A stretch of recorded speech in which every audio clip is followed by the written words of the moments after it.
One Tuesday morning, the screens stayed black. Phones buzzed, but nothing loaded. Emails sat frozen, online orders disappeared, and streaming shows stopped mid-scene. People stared at their devices like they were broken windows into another world. The cafes were full of folks holding up laptops, trying in vain to reconnect. The hum of Wi-Fi, the constant pinging of notifications, the endless flow of online chatter, it was gone. And suddenly, the silence felt heavy, almost deafening. At first, most people thought it would be temporary, maybe a glitch. Some shrugged and poured coffee. Others called their internet providers over and over. Grocery stores still had shelves, banks still had doors, and traffic lights blinked as usual. But as hours passed, the inconvenience began to gnaw at routines. People who usually ordered dinner with a tap now faced the smell of fast food parking lots and the sight of paper menus. Families who hadn't spoken face-to-face in weeks were suddenly awkwardly quiet at the breakfast table. Work that relied on screens slowed to a crawl. The world didn't stop, but it moved differently. By the third day, small chaos had set in. People lined up outside stores they had only visited online before.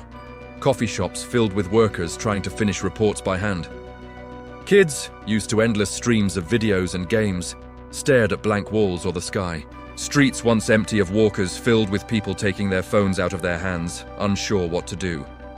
Drivers got lost without GPS. Bank transfers stalled. Anxiety curled around homes like fog. Some businesses scrambled to keep operating with pen and paper. Grocery chains began rationing deliveries. Emails stacked up like forgotten letters from another era. Life, once instant, now moved inch by inch. It wasn't just inconvenience, it was a mirror. Without the internet, people began noticing what they had been missing in themselves. Conversations returned, first awkward, then real. Neighbors who once waved through windows or texted from across the street started stopping by. People walked, looked around, and recognized the trees, the cars, the houses they passed daily but never really saw. Kids played outside with sticks and balls, and parents played too, laughing over the strange, simple joy of a world that didn't demand constant scrolling.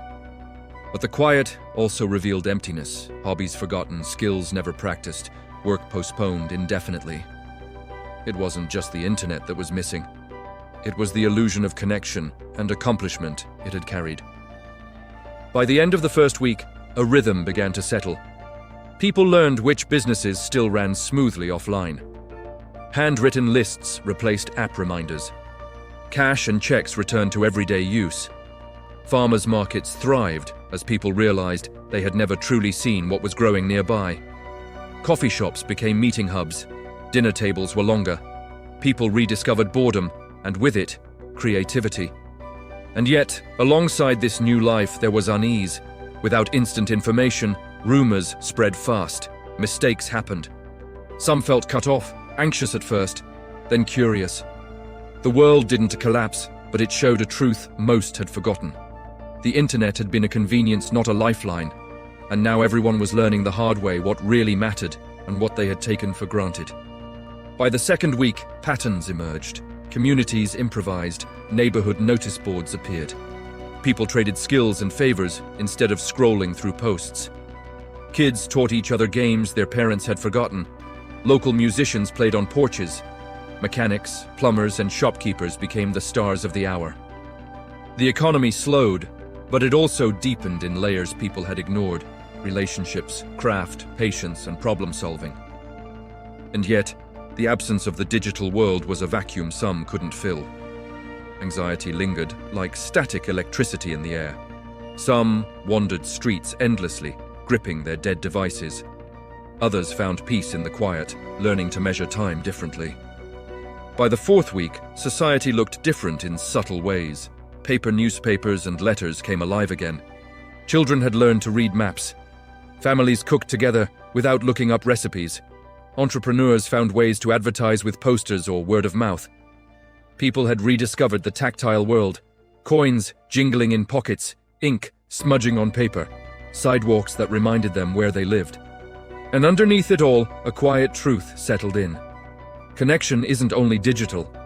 People crave it in eyes, in touch, in presence. And while the internet had vanished, the human desire for understanding, belonging, and usefulness had not. The world wasn't perfect, but it was raw, alive, and unexpectedly intimate. When the screens went dark, people realized something simple and uncomfortable. We had been living half in a digital world and half in a fog. The internet promised connection, convenience, control, but it had quietly replaced much of the human effort that gives life weight. Suddenly, without it, people remembered what it felt like to wait, to see, to work, to notice. They remembered that life has a rhythm beyond notifications, that frustration and patience are part of being alive, and that real accomplishment often doesn't come from a click, but from presence and effort. Humans crave ease, yes, but what they really want is certainty. The internet gave the illusion of both. We thought we could reach anyone, know anything, fix anything instantly. When it vanished, that illusion shattered. Anxiety flared, panic rose, confusion spread, but alongside it came clarity. People had been outsourcing thought, memory, and care to machines. Once those crutches disappeared, we remembered how much of life requires our own attention. We felt powerless, yes, but also awake in a way we hadn't been before. Fear drove many of the early days, fear of missing out, of losing work, of failing to keep pace, fear of being invisible, disconnected. But once people settled, they realized fear itself had been amplified by the internet. Constant updates, endless feeds, and the pressure to respond had made the world feel bigger than it was, leaving people exhausted, anxious, and isolated. With it gone, life shrank. Not in a bad way, but in a tangible, manageable way. The streets, the homes, the local stores, they became the new center of gravity. And people noticed that relationships, skills, and community were far more meaningful than an endless scroll. We also saw the human habit of adaptation. Within days, routines changed. People created analog systems, lists, cash, posters, face-to-face meetings. Neighborhoods became classrooms. Families found hours of time they had never imagined existed. What was once convenience became creativity. Humans are wired to solve problems, and when the easy path disappears, the harder, slower path becomes a teacher. It is in struggle and improvisation that people remember what they can actually do, what they can really control. The digital world had shielded us from that lesson for decades, and there is a deeper truth about desire. The internet gave us the illusion of abundance, constant information, endless choice, endless stimulation. But what humans actually want is meaning, mastery, and trust.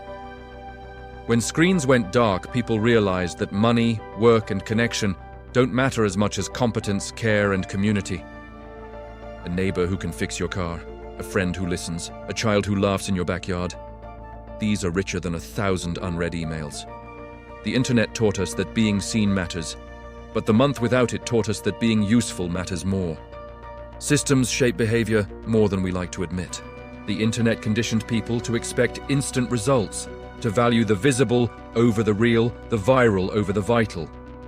When the system disappeared, people had to face themselves and each other without filters. And it was uncomfortable, messy, but real. It showed that comfort can be dangerous. It dulls attention, erodes patience, and masks what we truly need: connection, skill, and trust. In the end, the world after the blackout wasn't perfect. There was still anxiety, still mistakes, still people who longed for the old conveniences. But there was also something richer. Attention returned, curiosity resurfaced, and relationships grew. Life regained texture. Humans, when removed from digital comfort, are not weaker. They are more alive. The internet had given speed, but life gave depth. And depth is what lasts. Sometimes, stepping back reveals the invisible threads holding life together. Without screens, people saw them. Without constant updates, they remembered what it feels like to breathe, to wait, to learn, to connect. And maybe that is the quiet lesson of a month without the internet. The things that feel small and ordinary, talking face to face, writing a note, sharing a meal, are far bigger than any screen could ever show. Life moves fast, and the internet makes it feel faster. But sometimes, losing what we rely on most reminds us of what really matters. If this story made you pause and notice the quiet threads of your own life, You might also want to see our last story about why printing more money makes you poorer. It explores another way the systems we trust shape our lives and expectations, often without us noticing. If you found yourself thinking, imagining, or feeling something new today, share it, reflect on it, and remember. The simplest truths often come in the quietest moments.